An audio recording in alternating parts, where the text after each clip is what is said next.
Hello and welcome to Newsroom. We're coming to you live from Islamabad and I'm Sharmeen Ali.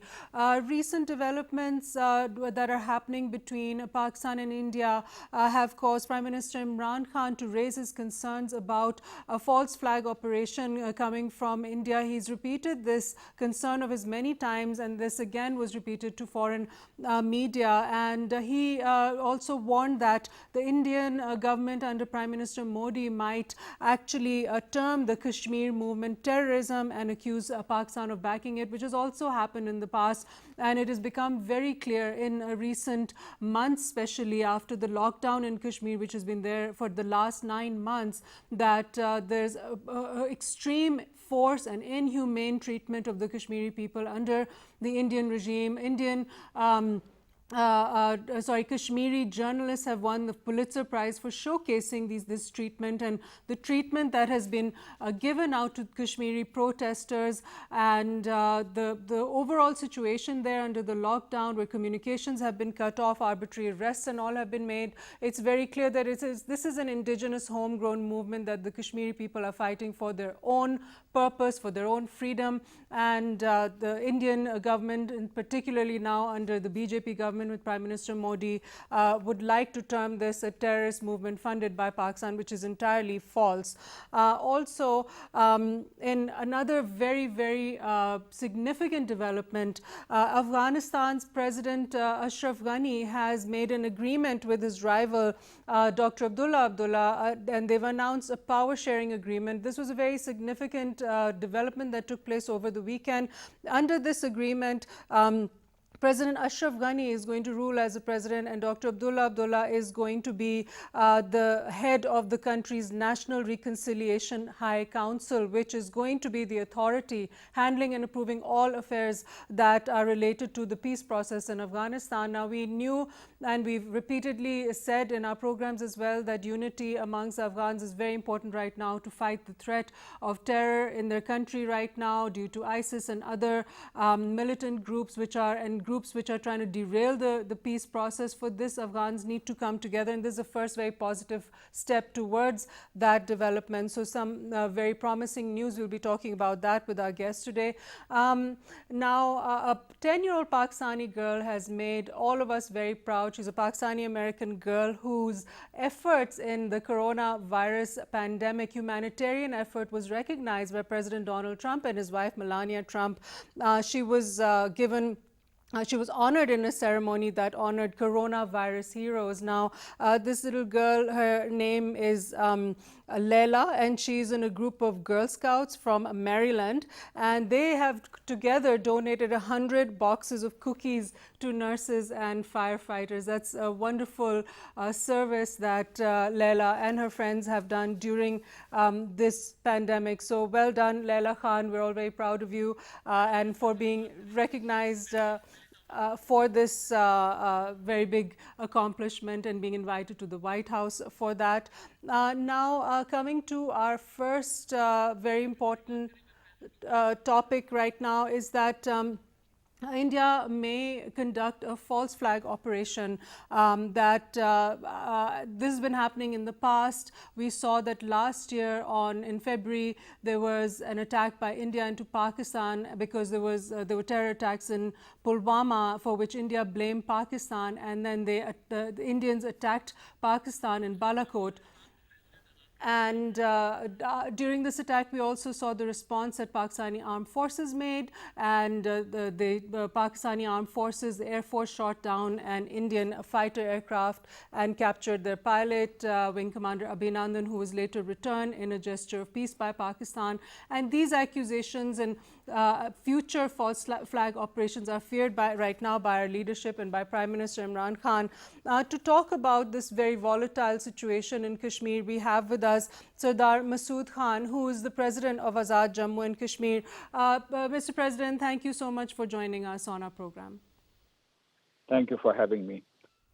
Sardar Masood Sahab, now the statements by Prime Minister Imran Khan that India might conduct another false flag operation and blame Pakistan, that they've always said, terming the Kashmiri movement terrorism and accusing Pakistan of backing it. Now, sir, there's this debate that remains right now all over the world, terming a freedom movement terrorism when there's an indigenous struggle for freedom by people who have been oppressed and treated brutally over years and decades, when they fight, when they stand up and take arms to fight for their freedom. Even the United States, the United Nations says that it's a fundamental human right to fight for your freedom. So where is this line drawn, and how can a country keep terming an indigenous movement terrorism? Well, you don't have to worry about these fine distinctions, because one thing is very clear, that the people of Jammu and Kashmir are waging a peaceful struggle for the realization of their right to self-determination. And yes, terrorism is going on in the Indian-occupied Jammu and Kashmir, but not by Kashmiris. This terrorism is being perpetrated by the Indian-occupation forces. This should be clear, because there are 900,000 troops who are sitting there armed to the teeth, and they are brutalizing the people of Jammu and Kashmir, who are unarmed civilians. And according to their own statistics, there are only 230 to 250 unarmed civilians. So I don't think that they can be called terrorists. So India's narrative is false, and yes, we are all apprehensive that India might launch another misadventure like the one last year or the one in 2016. But these two were fake intrusions. I mean, not in the sense they were, of course, acts of aggression, but usually fake in the sense that they launch such attacks to befool their own people, to delude their own population, because they have no credibility. You know, in 2016, the so-called surgical strike was not a surgical strike, and last year they just bombed some trees in Balakot and ran away.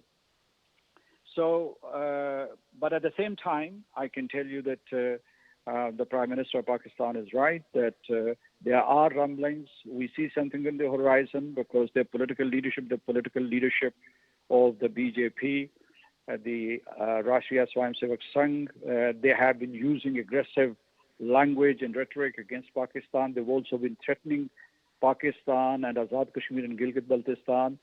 And they have an irredentist agenda. Nobody has any doubt about it.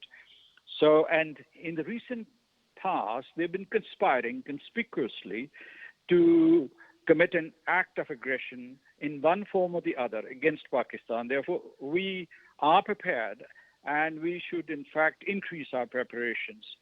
The armed forces of Pakistan are prepared, and the people of Pakistan, 220 million people of Pakistan, are prepared.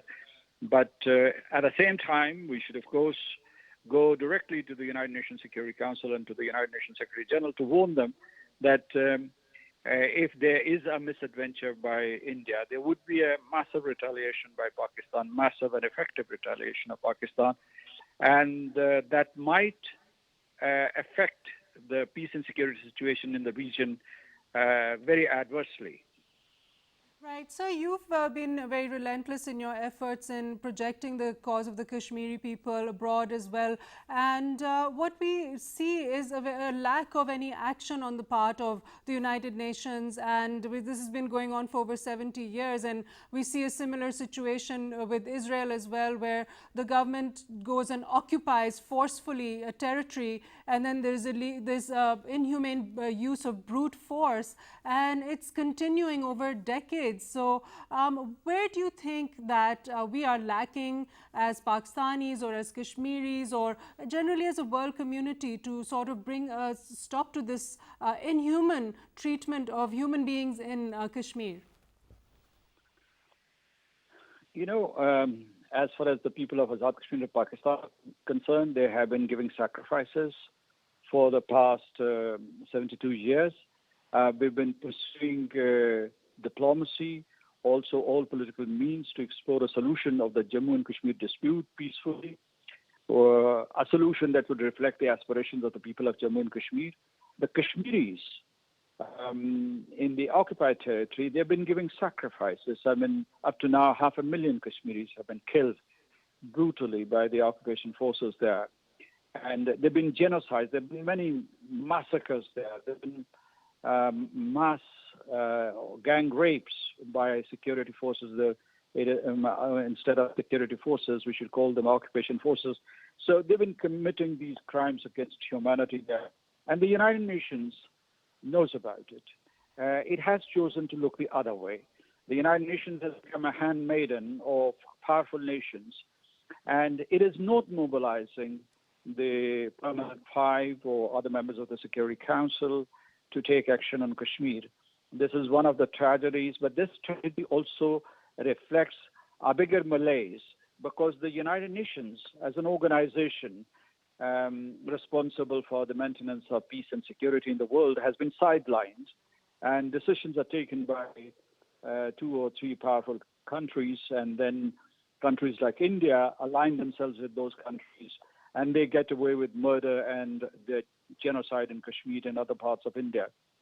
Now, let me tell you that in the recent crisis, the crisis of COVID-19 pandemic, the United Nations has been sidelined, and leadership has been demonstrated by the international financial institutions, the Bretton Woods institutions. So, although the United Nations has been negligent, but recently, because of the efforts made by Pakistan and because of the facilitation of China, a session on Jammu and Kashmir was held in the Security Council after a lapse of 50 years. So, and the Jammu and Kashmir issues is on the agenda of the Security Council, and I think it is duty bound in accordance with its obligations under the United Nations to focus on the fast deteriorating situation in Jammu and Kashmir. Right. Thank you so much for joining us online, Sir Sardar Masood Khan, the President of Azad Jammu and Kashmir, giving his views about the statement of Prime Minister Imran Khan about the false flag operation potential that could happen by India. This has been a risk that has been there for a very long time with the belligerence of Prime Minister Modi's government. We have also with us now online Abdullah Gul, who's a senior analyst. Thank you for joining us. Thank you very much, and Assalamu alaikum. How real do you think this threat of a false flag operation is now? We've seen the rhetoric and the belligerence and the animosity growing over the past few months, particularly after August 5th, when Article 370 and 35A were revoked, and then the coronavirus pandemic started. We're seeing increasing hostility and animosity from the Indian side towards Pakistan, and now Prime Minister Imran Khan is voicing those concerns yet again. How real do you think this threat is? Bismillah ar-Rahman ar-Rahim. Of course, we cannot take it lightly because Indian intentions are very clear, and what they want definitely, they want to draw the attention of their people, instead of the economic issues what India is facing, and the other writing which is going on in India. They want to divert the attention of the people towards Pakistan and the Kashmiri issue, and that has not been settled for 70 years, and that is because of United Nations, because United Nations never took it so seriously, because after Simla Accord, it was given that, okay, this is a issue between 2 countries, which is known as bilateralism. And but now there is no bilateralism going on, because after the 370 and the 35A has been revoked, now it is the responsibility of the entire world, including United Nations, to come forward and step into this issue and let this issue be resolved once and forever.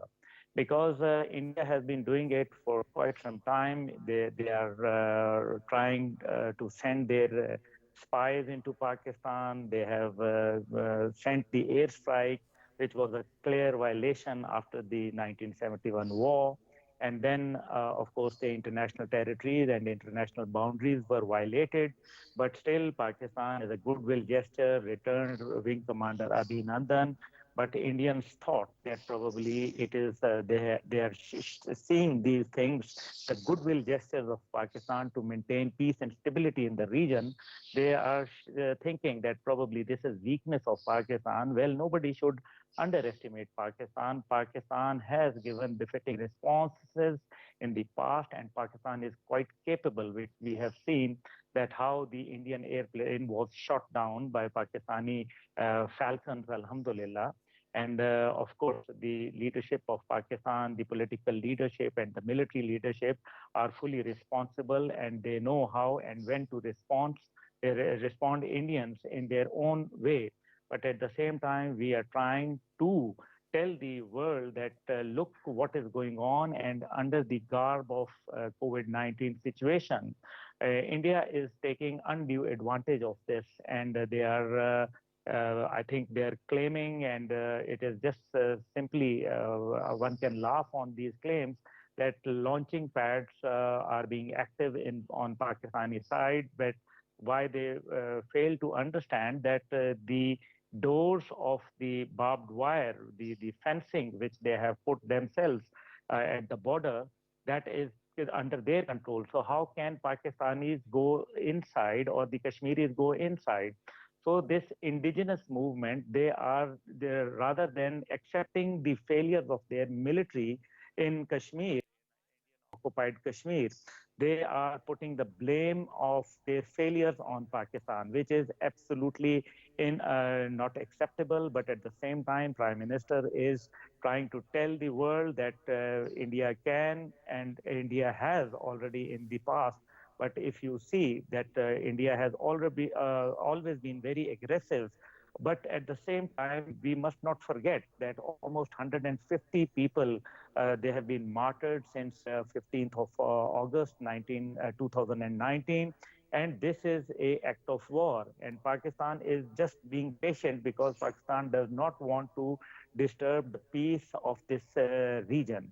So, Right, but at absolutely. the same time, our Now, Prime Minister Imran Khan has said that the approach of the BJP government has been three-pronged. He said that first, what they've done is that they've deprived the Kashmiris of their right of self-determination by illegal occupation and by occupying their territory. That's what they did back in August. They totally removed Kashmir's status as the special status, and then all the laws that only permitted Kashmiris to have land and real estate. And we are also seeing now that those laws are further being adjusted, and it's basically you're removing, they basically annexed Kashmir on August 5th, effectively. That's what they did. And then also Prime Minister Imran Khan said the second approach is then you treat them inhumanly, and then also using brutal force and inhumane weapons like pellet guns. So you're taking away all their rights, their special status, everything, and then you're brutal towards them. And you're also on top of that using these weapons like pellet guns on unarmed civilians. Well, yes, Prime Minister is 100% correct, and the stance of Pakistan Foreign Office is also correct. And we have been telling the world, but unfortunately, when the United Nations Secretary came to Pakistan, he did not visit the affected area, which is the demand of the day. I think he should have gone there because the United Nations Observer Office is there, and all the reports are coming. They know what exactly is going on. They want to curtail Pakistan from the CPAC. Actually, they do not want that this area should be settled. So that's why they have put Balochistan on fire as well as Kashmir is on fire, because they know that Pakistan, which is an atomic power and a military might, and they have got successes in Afghanistan, and now, Alhamdulillah, Pakistan is moving towards economic stability with the Chinese help. So it is not being digested by Indians. So this is something which is very serious. At the same time, the atrocities which are being conducted in Indian occupied Kashmir by Indian forces over there. So occupied forces actually. So this is something totally the world is keeping mum on this particular subject. And I do not know that why our media and our journalists and our hierarchy, we must not we must now accept the fact that world is not going for a meaningful dialogue with India on this particular subject. So it is Pakistan. The ball is in Pakistan's court, but Pakistan is playing very safe. But at the same time, Pakistan, the recent visit of Army Chief to the LOC, along with the Corps Commander 10 Corps, was very important and is a matter of great significance, because this is something which draws our attention that anything Right. can happen. Thank you, And Pakistan Abdullah is Gul. We have prepared. to go to a break now. Please stay with us. We'll be right back after the break.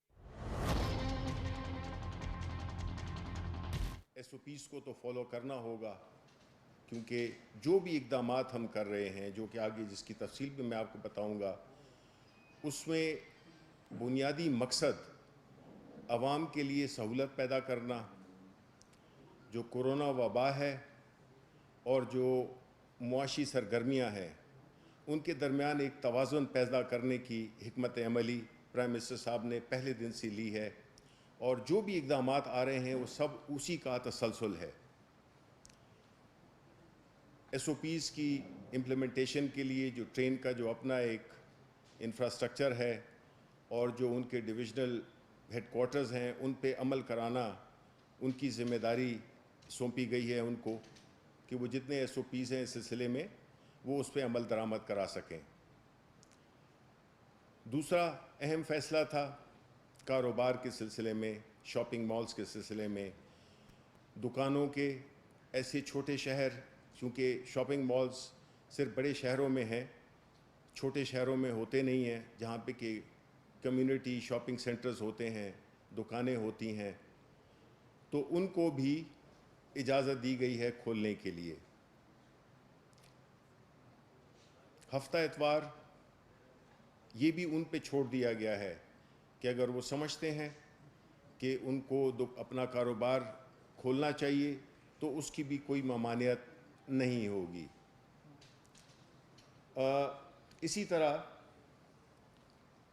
کاروباری طبقے کو سہولت دینے کے لیے حکومت نے جو انڈسٹریز ہیں ان کو بھی ودن SOPs جو کہ الاؤڈ ہیں ان کو کام کرنے کی اجازت دی گئی ہے، اور ان کو ساتھ میں یہ بھی کہا گیا ہے کہ اگر وہ یہ سمجھتے ہیں کہ عید کی چھٹیوں کے دوران بھی ان کو اگر اپنی انڈسٹریز چلانی ہیں تو حکومت فورس نہیں کر رہی ہے، حکومت ان میں کوئی دخل اندازی نہیں کرے گی۔ اگر وہ سمجھتے ہیں کہ ان کو کھولنا چاہیے عید کی چھٹیوں کے دوران بھی تو وہ بالکل یہ کر سکتے ہیں۔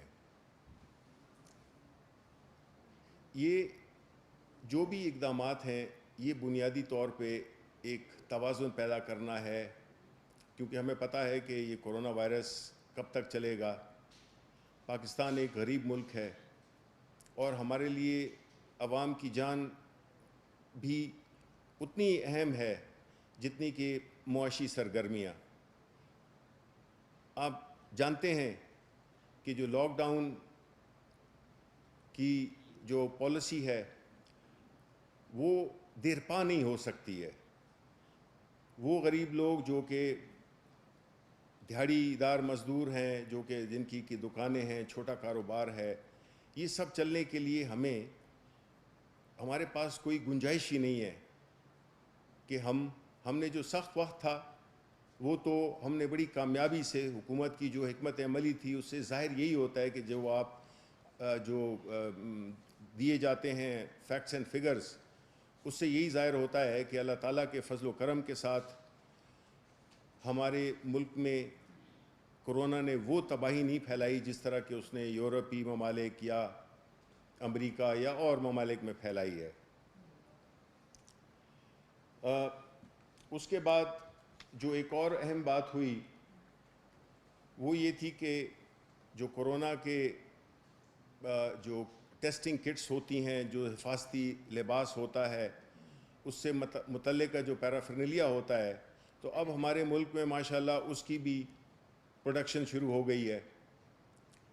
تو اس پالیسی پہ بھی کا بھی جائزہ لیا گیا کہ کس طرح سے اس انڈسٹری کو سپورٹ بھی کیا جائے اور ساتھ ہی ساتھ میں اپنی ریکوائرمنٹ کو پورے کرنے کے بعد جو سرپلس ہو اس کو ایکسپورٹ بھی کیا جا سکے، کیونکہ یہ ہمارے ملک میں یہ ایک ایڈوانٹیج ہے کہ ہمارے جو پروڈکٹس بنتے ہیں وہ اس کے لیے ایکسپورٹس کی بھی مارکیٹ ہے. اس کے علاوہ جو پرائم منسٹر صاحب کا جو خیال تھا وہ انہوں نے خاص طور پہ اس بات پہ زور دیا کہ وقت آ گیا ہے کہ جو ہیلتھ سیکٹر ہے اس کو اتنی اہمیت دی جائے جس کا کہ وہ مستحق ہے، کیونکہ ایک صحت مند قوم ہی ایک صحت مند اور ایک ترقی کی طرف اپنا سفر جاری کر سکتی ہے. انہوں نے انسٹرکشنز دیں کہ ریفارمز کو سپیڈ اپ کیا جائے، اس میں تیزی لائی جائے. جو ہیلتھ ریلیٹڈ ریفارمز ہیں، اسپتالوں کی بہتری ہے، اس پہ جو ہے تو بہت ہی انہوں نے زور دیا، کیونکہ ہیلتھ سیکٹر اس وبا نے ہمیں بتایا کہ اس کے بغیر صحت کا نظام خاص طور پہ غریب لوگوں کے لیے اس کو بہت ایفیشینٹ ہونا چاہیے اور آنے والے وقتوں کے لیے ہمیں تیار رہنا چاہیے. اس کے ساتھ جو بنیادی چیزیں تھیں کووڈ کے حوالے سے، اس پہ مجھے بڑی خوشی ہے کہ مجھے پورے جو میٹنگ تھی اس میں سب بہت پراعتماد، اسد عمر صاحب بھی اور جتنے باقی ہمارے وزراء اور اس ٹیم کے ممبران ہیں وہ بہت پراعتماد بھی تھے اور ان کا یہ خیال تھا کہ ہم اس وبا کو ابھی تک ہم ایک اچھی حکمت عملی کی وجہ سے اس پہ یہ ہمارے کنٹرول میں ہے. ان باتوں کا مقصد ہرگز یہ نہیں کہ ہم یہ کہیں کہ کورونا ختم ہو گیا ہے. کورونا ہے اور کب تک رہے گا یہ کسی کو معلوم نہیں، لیکن ہم عوام سے یہ اپیل کرنا چاہتے ہیں کہ وہ ہرگز یہ نہ سمجھیں کہ جب دکانیں کھل گئی ہیں، شاپنگ سینٹرز کھل گئے ہیں، ٹرینیں چل رہی ہیں تو وہ بالکل اسی طرح زندگی گزاریں گے جس طرح کہ پہلے تھی. ہمیں احتیاط کا دامن بالکل اپنے ہاتھ سے نہیں چھوڑنا چاہیے. ہمیں یہ وقت ہے کہ ثابت کریں کہ ہم ایک ذمہ دار قوم ہیں، ہم ایک ایسی قوم ہیں جو کہ اکٹھے ہو کے لڑنا چاہتی ہے اس وبا سے، یا کسی بھی جو ایسی جو قومی ایشو ہو اس پہ ہم بالکل ایک ہی طرح سے یک قدم چلیں گے. اور ساتھ ہی میں اپوزیشن کو بھی یہ ریکویسٹ کرنا چاہتا ہوں کہ دیکھیں آج سپریم کورٹ کا فیصلہ بھی از خود نوٹس پہ جو انہوں نے فیصلہ دیا ہے ہم اس کا خیر مقدم کرتے ہیں. ہم نے تو پہلے دن سے پرائم منسٹر عمران خان پہلے دن سے یہ بات کرتے آ رہے ہیں، اور جو بھی جس طرح میں نے کہا کہ ہم نے اقدامات لیے ہیں وہ ایک تسلسل ہیں، اس میں ایک بہت کلیئرٹی نظر آتی ہے، اس میں ایک بہت ہی ایک پریکٹیکل اپروچ نظر آتی ہے جس میں کہ آپ نے ایک توازن پیدا کرنا تھا ان جانوں میں اور معیشت میں. اپوزیشن بجائے اس کے کہ اس پہ سیاست کر دے جو کہ وہ کر رہی ہے، آج بھی کچھ پی ایم ایل این کے کچھ لیڈران صاحبان نے پریس کانفرنس کی. اب سپریم کورٹ کا فیصلہ بھی آ گیا ہے. دیکھیں یہ اس بات کی خمازی کرتا ہے کہ جو حکومت پہلے دن سے جو اس کا ایک پلان تھا، جو کہ اس کی حکمت عملی تھی وہ بالکل درست تھی. اس کی بنیادی وجہ اگین میں یہ کہوں گا کہ جو پرائم منسٹر عمران خان کی جو نیک نیتی ہے، جو سوچ ہے غریب لوگوں کے لیے، ان کی اسی سے ہی وہ پریشان رہتے ہیں. اور جو بھی انہوں نے فیصلے لیے ہیں اس میں اس کا جو محور تھا وہ یہی تھا کہ کس طرح سے جو غریب طبقہ ہے اس کی جو मुआशी सरगर्मियां हैं वो इंटरप्ट ना हो और उनकी ये ना हो कि कोरोना से ज़्यादा लोग भूख की वजह से मर जाएं। तो ओवरऑल ये एक पैगाम था जो कि मैं समझता हूँ कि आपके लिए अहम होगा। तो अगर आपके कोई सवालात हैं, बहुत मुख्तसर वक्त है।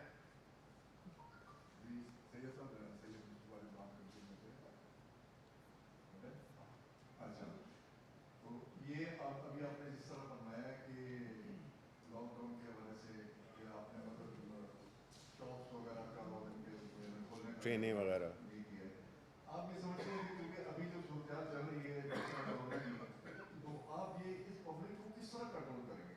मतलब उसके लिए कोई मैकेनिज्म बनाया है?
Welcome back to our program. And now the next very significant development in the region is that in Afghanistan, President Ashraf Ghani and his political rival, Dr. Abdullah Abdullah, have announced a power-sharing agreement. Now, this is after both of them had declared themselves the winner of the presidential elections 2 months ago, and both of them had actually taken an oath, sworn themselves in as president. And due to this internal conflict that they both had between them, this was a hindrance to the peace process that was due to be taking place between the Afghan government and the Taliban after the signing of the peace agreement between the United States and the Taliban. So this is a welcome development. We're going to be talking now to Ambassador Asif Durrani, who's a former ambassador. Thank you, sir, for joining us on our program. Thank you for having me. Sir, this new power-sharing agreement between President Ashraf Ghani and Dr. Abdullah Abdullah, where President Ashraf Ghani is going to be effectively running the country, whereas Dr. Abdullah Abdullah is going to be the head of the National Reconciliation High Council and will be given the authority to handle all affairs related to the peace process. So this is a welcome development that we all needed to see at this point, would you say? I think it's a positive development, especially after a lot of bickering on both sides and the tussle which was going on between Mr. Ashraf Ghani and Dr. Abdullah Abdullah. Finally, they have reached an agreement, and this is a good omen. And Mr. Abdullah will be heading the High Council for National Reconciliation, and he's an astute diplomat. He has been a foreign minister. He knows how to conduct negotiations. So one would be interested to see how he proceeds, and the intra-Afghan dialogue begins with the Taliban, because Afghanistan needs peace, and it's now over 4 decades that this country has seen bloodbath and unrest, instability. So the time has come that Afghanistan should have peace, and its people deserve. Do you think the recent attacks that took place in Afghanistan by the militant groups on the attack on the hospital, as well as a funeral procession, that was very heartbreaking? Do you think that might have precipitated this agreement? It's been going on for some time. They've been in talks, but to finally sign it and go ahead and decide to work together, do you think that this was a factor, the recent escalation in violence? Well, I think, unfortunately, especially that gruesome attack on the children's hospital, That was unfortunate, and that should be condemned by everyone. Pakistan has condemned it, and there has been condemnation world over. But we should be clear that Afghanistan is still in a chaotic situation, and different interest groups are pulling to get to their point of view, and they want to have their upper hand. And this has been causing problems in the country for the past 4 decades, especially after the 9/11, when the Americans, they toppled Taliban. Now that American and Taliban have entered the peace deal, and President Ashraf Ghani had his own reservations regarding the deal, especially on the question of release of 5,000 Taliban, which was agreed to by the Americans under the Doha Agreement. So that has delayed the process. So these kind of incidents, attacks on each other's positions, whether it is government troops attacking Taliban or Taliban attacking government positions, but killing innocent people definitely is one has to deplore it, and I think Taliban have denied it, and Americans have said it that it was the work of Daesh, ISIS, although Ashraf Ghani government disputes that. So bickering is there, blame game is there, reason being that the country is still facing chaos. Yes. Right. Ambassador Durrani, please stay with us. And now I'd also like to include Hassan Khan, who's a senior journalist. Thank you, Hassan Khan Saab, for joining us.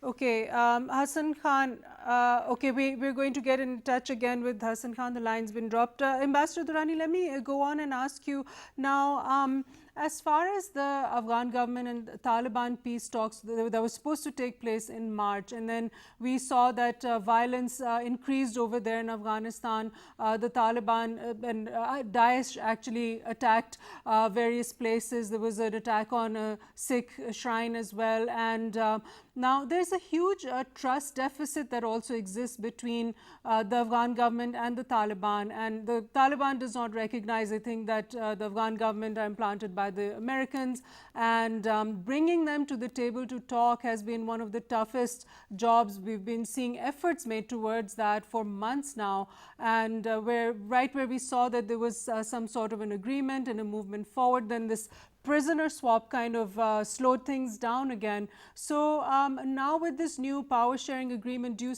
you foresee things moving in a positive direction?